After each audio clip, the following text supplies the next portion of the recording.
President Obama meeting with moderate lawmakers on both sides of the aisle today, trying to reach some kind of agreement on how to pay for the $1 trillion-plus health care bill. But is the struggle to find funds taking its toll on political will for reform? We welcome Representative Joe Sestak. He's a Democrat from Pennsylvania. What do you think, sir?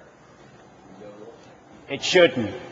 Doing nothing's not an option. You know, in Pennsylvania, my home state, the health premiums between 2001 and 2007 went up 85% as 7 million Americans got unemployed. Here's where the Democrats have the message that's wrong. Everybody is paying for it anyway.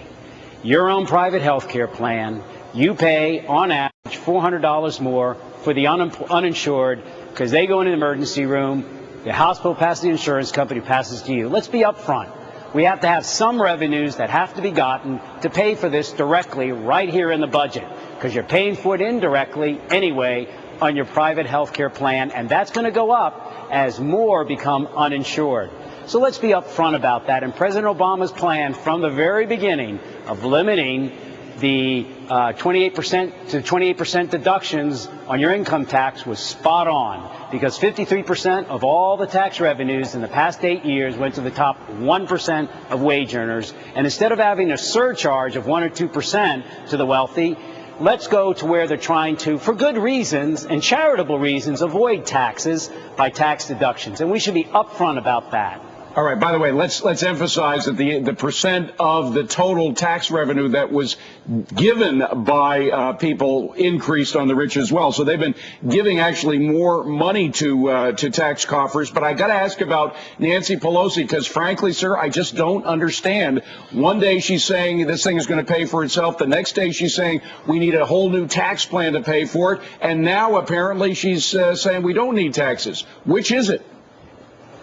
What it is it's a balance between more savings and, quite frankly, revenues. About half of it has to be gotten by revenues, as I just said.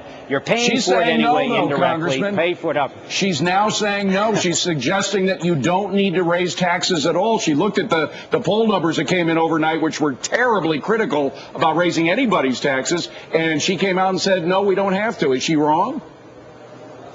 I love the speaker, but I can't speak for her. I know my assessment is, and I've looked at this very deep, you know, and that half of this has got to be paid for by revenues that, oh, by the way, you're paying for right now indirectly. The other half is savings. Look at this. We're going to save $120 billion because right now our government pays that amount over 10 years to pay for the uninsured. If you bring them in, then you don't have to pay that $120 billion. Take Medicare Advantage. That's $180 billion of savings we're going to get, because right now, those who are in Medicare Advantage, which are supposed to be getting the same care those in Medicare get, we pay 11% more. So there are savings to be gotten. You know, but if you're already paying for it.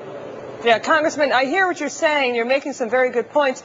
About the nonpartisan Congressional Budget Office is saying, wait a second, the overhaul plans released to date would actually increase, not reduce, the burgeoning health care costs to the U.S. government, meaning the U.S. taxpayer. Isn't that an obstacle that that's very hard to surmount with the U.S. taxpayers already feeling the heat of higher bills and higher tax bills?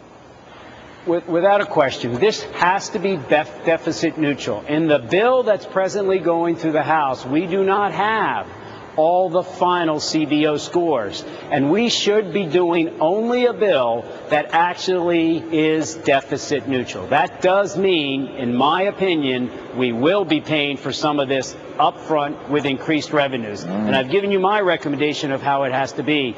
But this can be deficit neutral, much like pay-as-you-go government was done by the Clinton administration and the Republican Congress in the late 90s. All right, but there is a disagreement here between a Democratic member and the leader of the party. Thank you very much, Congressman Sestak. Well, thanks for having me. But we got to do this. There's no choice. Thank you, sir. We appreciate you coming on. Thanks you. a million.